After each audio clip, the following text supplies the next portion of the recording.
Hi,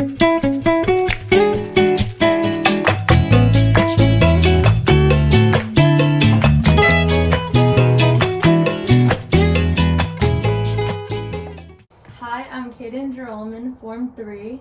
Hi, I'm Sophia Gild, Form 5. Mr. Shangold, graduated 2011. Yeah, so today we're interviewing Mr. Shangold. So welcome to the podcast. Yeah, you've watched a lot of these, been involved with a lot, and finally we have you here. So Thanks very happy to have you. I appreciate being one of the last ones this year. Yeah. So, all right, we can start with, how did you end up teaching at Pingry? It was not necessarily part of the plan. It just kind of happened organically. And I think things are often better that way when you're not trying to force it. I'd been away for many years, lived in, for graduate school, I was up in Cambridge, moved down to Miami. I was there for a few years. And then when I came back from Miami in the middle of the pandemic, after getting married and whatnot, I was actually at a lacrosse game down the shore with an old coach of mine, Paparotti, used to coach here in lacrosse. And he just invited me to go to one of those state championship type games down the shore. It was quarterfinals, something like that. And I remember it was a rain delay, thunder, lightning. It took 3 hours. And I was like, why did I do this? And actually I bumped into Carter Abbott, right, our athletic director on the field at that time. And she recognized me from 2015-16 when I was volunteering here as a coach for the boys and girls basketball team. And at that time, in 2015-16, I was here after I was teaching preschool during the day in Newark. I would come here, volunteer as a coach, and then go back home to Tewksbury. So I was doing that drive in the morning every day to Newark. But I had that passion back then. And at that time, in that year, I was also applying to graduate school. And so all those things were happening, kind of coalescing at the same time. And she remembered me volunteering, giving my time back then, and recognized that in that moment when I was back in New Jersey on that lacrosse field, I had just come back from Miami. I had my master's in school counseling. And she's like, oh, it's interesting. Tim Lear is about to post his position. And I was like, oh yeah, Tim was my college counselor. Great. Let me apply for this role. And so I applied, and then somehow, some way, found my way back into Pingry in this sort of dual hybrid CAS internship role and permanent sub role. And then the needs just evolved where I became more of a sub because there was a void to fill. Sadly, Mags had passed, but he was my sub back in the day when I was here. So it was nice to start here with some familiar faces for sure. Great guy. Yeah, great guy, and just great legacy left on this place. So I'll forever remember him and other people like that. Yeah. Yeah. Did you ever think that you would come back to Pingry when you were in high school? That ever crossed your mind? I think about this a lot now in retrospect, because there is a superlative. I don't know if they still have it in the yearbook, but it's most likely to work at Pingry. And so I always looked at that and thought that would never be me. Most people would also say the same thing, that they wouldn't see me coming back here of all places to do this work. But no, I always knew, going into senior year of high school for sure, when I started taking AP psychology, I knew that there was something about working with kids and psychology and understanding sort of that background and how people think differently, how that colors their world and their experiences. And I was always someone who gravitated towards better understanding people through that lens. And so I always thought that I would kind of pair psychology and that background, maybe counseling, with working with younger people. Adolescents less so, really more so focused on younger students. K through 3 is my jam. I started in pre-K, right? So working with that age group on social emotional is something I knew I wanted to do. But for that reason, I don't think I ever really thought that Pingry would be a great landing spot for me as an educator. And so it's probably for the best that I spent maybe 10 years away finding myself and going through the ringer and other avenues, and then coming back here organically and making it happen. But no, it was not in the cards at first. Yeah. No, I know a lot of teachers have similar experiences, and it's just crazy how they end up back here, even after being a student. Yeah. And some of them end up here and love it and want to be here forever, and others find that this gives them what they need to then figure out what their next step is. I know some people that came back here after a year of being away from it, early on, and taught for a year or two, and then they went to graduate school, or they went to do teaching somewhere else, and want to be a professor. Everyone's got their own story, but I do think I'm grateful for the chance to come back here and learn through this experience. Along the same lines of that, if you could do something outside of teaching, what would it be? I think about this one a lot too. If I think about, I know the hidden talents one is there. I don't want to say that these are related to talents, but I think other things that I was interested in when I was young that I would have pursued if not for such a strong interest in working with younger generations, I think would be architecture. I could see myself as an architect for sure. Wow. I loved taking those classes in college. In my senior year, I took like intro architecture and modern architecture and design, where you're, drawing blueprints for 16 hours in your room and turning it in. So I enjoyed that a lot. I think that sort of process for me is something where, as someone who is a little bit more introspective and maybe presents as an extrovert, but is very much an introvert at heart, at core, that's one thing I could do. Another thing I think about, if I, believe it or not, like I don't love public speaking, so these things get me nervous. It's interesting, but you're great at it, even though you don't love it. I think I could have been, if I didn't have that as like a fear, a comedian, right? Like I think I could easily entertain other people in that way. Those are two things I've thought about. I think I could have done acting if I, again, didn't have that sort of fear. But between those two things, I think there's some synergy. I don't know what else I see myself at this point wanting to shift into that isn't working with younger people, right? And helping them to understand, like, yes, it's challenging right now. There's gonna be other challenges, but like where you are right now is also something that you should embrace in life, because you only get this opportunity once to have like school as your main job, if you're lucky enough to have school as your only job, right? Some people have to work outside of that, so there's empathy there. It's crazy to think back that even as a like you're a freshman now, but I'm almost like done with my time here. It feels like. I tried to warn you. It's gonna fly by. But this is you kind of touched on this a bit, but random things you're passionate about, interested in. You can just go into other subjects too, because I'm sure there are lots of things. Things I'm passionate about. Yeah. I know when they asked me about this for some like Instagram post here, talk about human connection. Like I really do value moments like this. Class is always great. But I think when you get a chance to kind of delve into life and the things that you all might not be seeing that are coming around the corner, that's always great to experience with other people. I like to fish if I get a chance to do that. It's been a long time, especially since I haven't been back to Miami since I left. And now fatherhood, like, to be honest, that has totally taken over my life in the last year and a half in the best of ways. It is tiring to an extent that like I never could have foreseen. At the same time, I feel like the roles that I had in my life and wanting to work with younger students for a long time and then like starting in pre-K, et cetera, I think it really prepped me for the one job I know I love to have for the rest of my life, and that's being a father. And now with the second one on the way, it's like I know it's going to further consume my life and be the thing that I look forward to at the end of every day is picking them up, right, from daycare. Like there's no better feeling than when you see your own one, your son, whoever it might be, kind of like smiling when you show up for them. So I know it might sound cheesy and corny, but like that's the passion for me, to be honest. Wow, that's really sweet. Yeah, I mean that's who I am, but like it's definitely changed me for the better. Because I imagine it gets stressful at times. It can be a little difficult. It can certainly be stressful. Sometimes, especially like when you've got a 1-year-old at home and your wife is now pregnant again. Sometimes you just have to roll with the punches, so to speak, literally and figuratively. And I think there are growing pains in that also make you a better person. And I think if you're approaching it with the right head on your shoulders and this is truly something you want, then there's nothing better than being in this sort of like gray area of how do I do this? How do I do this the right way? There isn't necessarily a right way, you just have to figure it out. I think that's the other thing I would kind of impart onto students is like we're all winging it. I know you look at adults and assume that they've got it all figured out, but like we're all figuring it out every step of the way. So I'm curious, are you a big planner, or would you say that you just like to let things happen? Because you've been talking about that a lot, but I also think of you as being organized, and I don't know if you want to say a bit of both.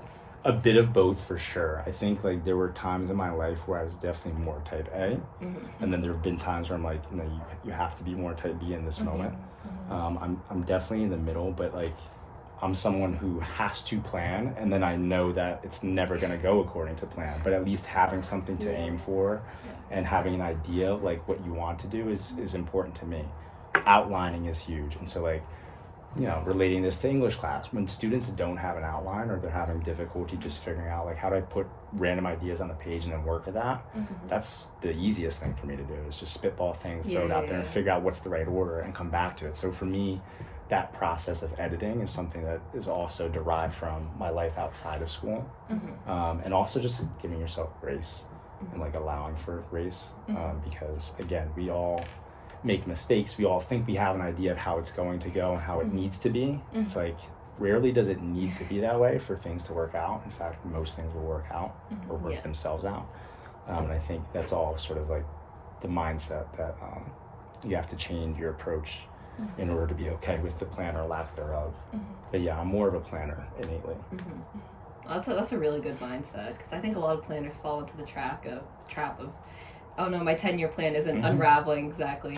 Oh my gosh, don't get me started. Like your 5, your 10, your 15, your 20-year plan, and like you haven't even been here for 15 years on Earth. But yeah, it's gonna deviate from that path, and I think the more okay you are with it not going the way you thought it was going to be for the last 15 years, the better you're going to be when like maybe you don't get into that college first time around. You know, we could talk about that too. I mean, I got rejected for my first choice ED, where like my father went there and his sister went there. I was like, oh, you know, I'm going to get into that school too. Didn't. Same thing, ED2, got rejected there. And then found my way into the school that was right for me after I got an opportunity to switch it from regular decision to early decision, once I got rejected from those first two. And so it all works out. And I've been trying to say that for the last 4 years, and now the ones who are graduating like finally understand a little bit of what I was saying then. It's like, I know you're stressed as a freshman right now, but you're gonna get into schools, you're gonna find one that is right for you, and it's more about what you bring to the school and what the school does for you. 100%. 100%.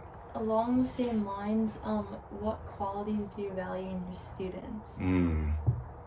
Honesty, integrity, a good sense of humor is important too. I think people that take themselves too seriously will struggle forever. You got to find the levity in certain moments and situations, and like you got to be able to laugh at yourself. Speaking from experience, when I was a student, I had a hard time with that, and like, you know, I think there are respectful ways of communicating jokes, et cetera, especially when you're in certain friend groups, and, you know, towing those lines is difficult. But I think being able to laugh at yourself a little bit more and not take every single moment seriously, personally, et cetera, that's a skill that I think people can build too. So hopefully that answers some of the question. I'm getting lost in my thoughts here because now the passion's coming through about like, advice and whatnot. But yeah, I think being able to laugh at yourself is a quality that I value in students. And then related to that, integrity and, you know, honesty is accountability. Like you got to own your flaws and your faults, and like if you didn't get that thing in on time, like own the fact that you just didn't get in on time and take the point on the chin. I think the more people try to circumnavigate those circumstances and consequences, the more you're prolonging the inevitable, which is like at some point that will matter, and it's going to hurt you truly, like whether it's in your job and not keeping relationships, etc. I think learning that now when the stakes are low in the grand scheme of life, it's a good time to face that sort of chin music, so to speak, and just recognize like, okay, let me learn from this mistake. I'm a big fan of lifelong learning, and that goes for teachers, adults, it doesn't matter how old you are. I think the sooner you feel like you've learned it all and have nothing else to gain, the more foolish you are. And that's just part of my MO. Can you think of a time that you think you really learned a lesson that's... I'm putting you on the spot, but just... There's a million things. There's sure. a million things. A time where I messed up and learned from it. Trying to think of things that are specific to Pingry that you would easily relate to. I got one for you that stands out to me like none other.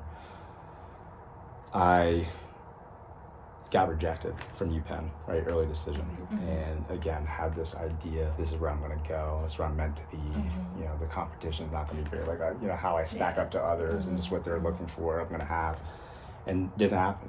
I remember I skipped basketball practice that day. Oh. I was just so upset. I'm in my own head. And the next day I show up and my coach reams me out for not being there. I didn't start, something like that. I didn't push back on that. If I didn't start, I got put in the game later, maybe because they needed me, I don't know. But like, I had to learn in that moment how my actions were affecting other people and that it was bigger than just that moment. Like, yes, you feel this way. Communicate that at the very least with your coach and teammates, right? And also, like, there are other things that are more important, but in that moment it feels like it's the only thing that matters. Who is my coach? Coach Murdoch. And so, like, full circle moment. Yeah, full circle moment. Like getting a chance to work with him as a coach and then seeing it myself when other students are so wrapped up in their own world and thinking it has to go a certain way, and when it doesn't, they're gonna lash out or take it out on someone else. Or even they're just gonna not show up for practice. Right now you're detracting from the team and that team effort and that goal, that other thing that's also important in these short years that you have at Pingry. So I think that's one thing that I learned from, in making sure that A, like, you're communicating with people when it matters, and B, like, hold yourself accountable for also holding others up, right, to the same standard you'd want them to respect in return. Wow. Yeah. That hit deep. I have other examples, but the one that stands out to me is I think about who my role models were here, who they continue to be here, and the lesson that I think is important for me is, like, your actions have an impact in ways that you might not see, and that was one of them, right? So at the end of the day, I think what makes Pingry so special is the people. Like, there are a lot of things we can complain about, but honestly, a great group of people. Oh, I know these privileged Pingry problems we've got here. Yes, I can go on about that all day. But here, let's see maybe a little more fun. Like, let's see, favorite song. Favorite song? Oh my gosh, there's so many songs, and like as the years go on and you look at your Spotify, artists. Those are easier for me. But it's tough to pick one song. I'll say genre. Typically, I like good music, right? And that's subjective, good, right?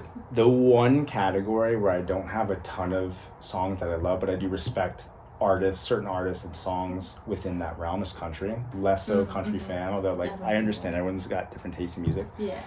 Tends to be more rap and hip hop, but also you'd be surprised, especially from like the Pingry days and blasting it in the locker room before football games, like techno, like electric dance music. That, like, I have that stuff too. You wouldn't necessarily expect that or assume it.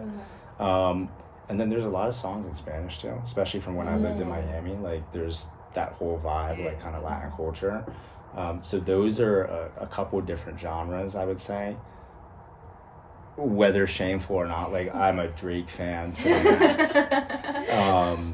I remember, I think it was 2-3 years ago, where I had to like check myself and slow down a little bit because I was in the 0.0005% of listeners in the world. I was like, damn, I need to like reevaluate some things here. But also him being someone who, like, as a figure of representation, is Black and Jewish, if you didn't know, like, there are not that many people out there for me to recognize, at least in the cultural media, social media, etc.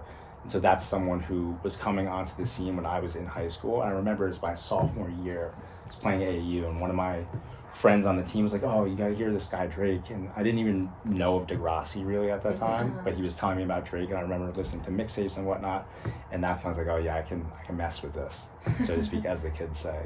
And that's one of the people that I follow. I'm trying to think of who else in the top. The Weeknd's been in there, sometimes Future, depends on the year. SZA is another one. I was in the top listeners for her too. But yeah, that's a little taste. Okay, cool. Yeah. Coolest one that I met though, who's also an artist, Mariah Carey. She's a long time big fan of Mariah Carey. Yeah. Wow, that's really cool. I love Mariah Carey. Yeah, she's a diva. Only listen to one of her songs, but she's a diva. But yes, every Christmas everyone listens. Another fun question. What's one of your favorite books? I'm gonna go with some books that are meant for children because I'm like building out my sons plural library. Oh wow. When I was a kid, James and the Giant Peach was like number one favorite. Yeah, definitely. So that one, I remember A Wrinkle in Time, reading that when I was in I think it was 5th grade. Around then the movie came out. You know, I can't say Lord of the Flies and Catcher in the Rye, like the standard go-to independent school books, but I think those two stand out to me. Most recently, the favorite book I have that I read in the last month or two is The Heaven and Earth Grocery Store.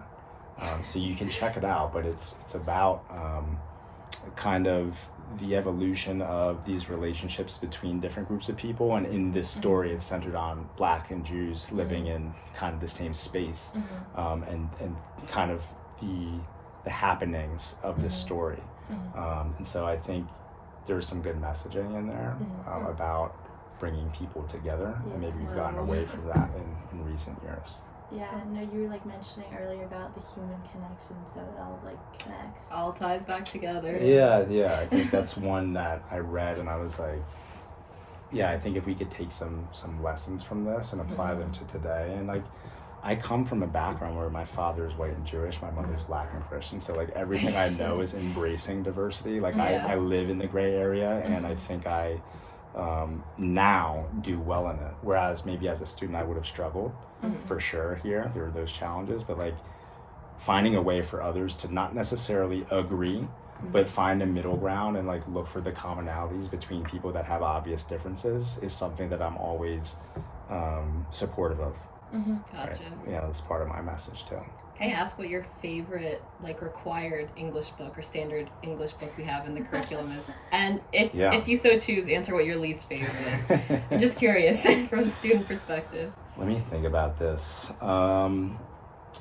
This is not just the recency effect, but I do think Death of a Salesman is a great one, like to end the message on for the year. Okay. And like, why are we doing this in the first place? Like, what's really important, especially like as a father. It's like, it's not the time you spend at work, and you know, expecting all those people at work to be there at your funeral. It's like, it's about your family, and if that's what's most important to you, like who are those people that you consider to be family, and recognizing the time with them is invaluable. It's priceless. So for me, Death of a Salesman is one that definitely hits home. I'm trying to think, sophomore year, I got more into Go Tell It on the Mountain this year, the second time teaching it, but Fences was a good one to use as a choice book. I also liked teaching Thomas and Beulah, which is poetry, which I didn't necessarily know I would enjoy teaching this year as much as I did, but I encourage you to check it out, read a Dove. And then White Tiger is a good book. Obviously it helps that it's on Netflix for many of you all. I know how that works, but yeah, those are a couple. I think if there was I'm not necessarily going to suggest the book to change, but ones where I know the feedback from students has been consistently not the most positive, right? If that's how we're going to answer it.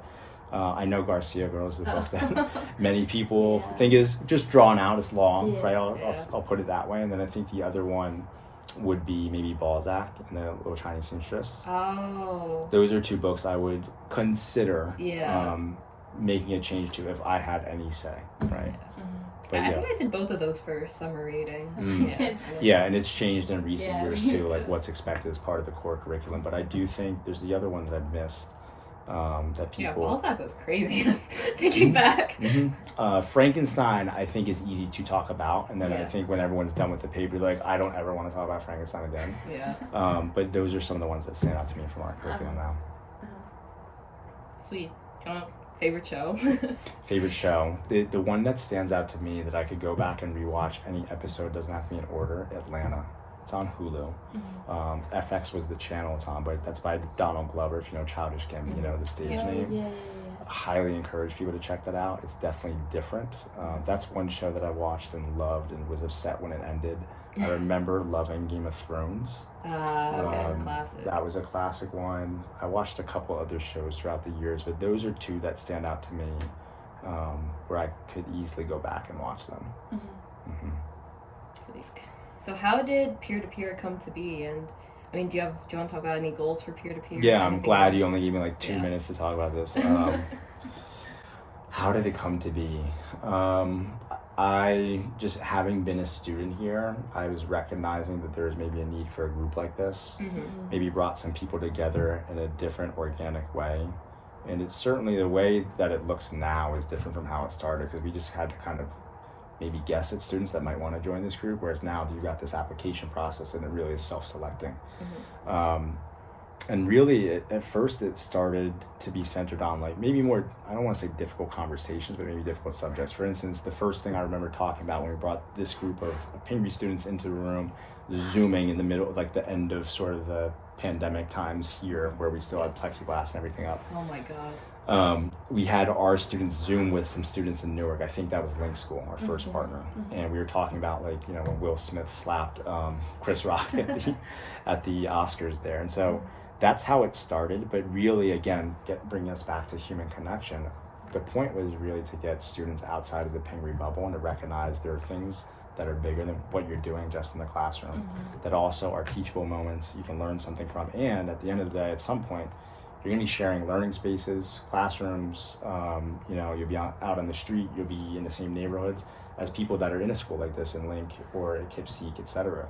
And so trying to find a way for us to organically connect with people that we don't see every day, I think is another invaluable experience for students that aren't necessarily looking to do that frequently, and they tend to be more focused on themselves and how they're going to get into college and the hard skills. I think these are some other things that bring some soft skills to the fore, and just like communicating, empathy, recognizing that there's more than just the Pingry bubble. Those are all reasons why like I found the void that needed to be filled with a group like this.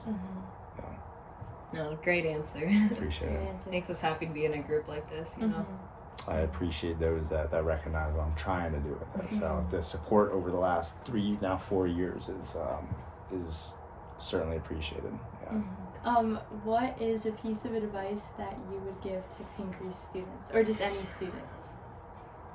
Words of wisdom. Man, I feel like I could give you a whole book with just like a couple phrases that I think you'll find value in at some point when you cross that path. But I think one is like slow down. I was at a table with someone here. I'll call him out. I say Mike James, and he said it in a meeting where we were talking about kind of strategic plan. And I think one of the things that I think is important for you all as students to recognize, because we're moving so quickly in this world, and here at Pingry specifically, is like it's okay to slow down a little bit and narrow the focus to 1 or 2 things rather than 50 things and thinking we have to do all 50 things, you know, okay. I'd rather you do 1, 2, 3 things really well. And once you recognize you don't want to do one of those things, then take on the other thing. But like spreading yourself thin too early, I think, is also something that can be harmful in some ways. It's good to gain exposure and experience, but I think not putting your all into those 50 things shows, right? Like teachers see that, the people that want to write a recommendation on your behalf, they see that too. And the other piece tied to the recommendations, like let's get away from this transactionality, right? And people feeling like, all right, what are you going to do for me? Or like you get something in exchange. And I think focus more on the journey, right? Rather than the destination. Another book, The Alchemist, I think that's Paulo Coelho. That's kind of the message of that book, right? Like you're going to get to wherever you're going, but if you're not enjoying that process throughout, what's it all for? Because that destination, once you climb that mountain, it's a very short time you're up there. Right? The journey, how you get there, is really what matters most. And so I think, again, allowing for grace, but also recognizing you're not supposed to necessarily have a linear path. You're supposed to have some missteps here and here. But this is another thing that was taught to me by someone when I was, you know, sort of in a counseling space was, there's no such thing as a mistake so long as you learn from it. So I think if you can find ways to internalize that and like apply that to moments throughout life, you'll be better off as a result. Wow. Oh, that was great. I like your last piece of advice. I mean, I liked all of it. So. It was great. It's okay. There's no grade for this, so you can be honest. I appreciate it. No, but I think that's a really great note to end on. But thank you so much for recording the podcast with us today. Thanks for having me, and like shameless plug, thanks for making sure that these podcasts come to fruition, because I know it's been a long time coming. But since we have a space like this and we have students who are energetic and care, it's able to happen. So hopefully we continue that momentum. Yeah. Great. No, thank you so much. Tuning out now. Thank you.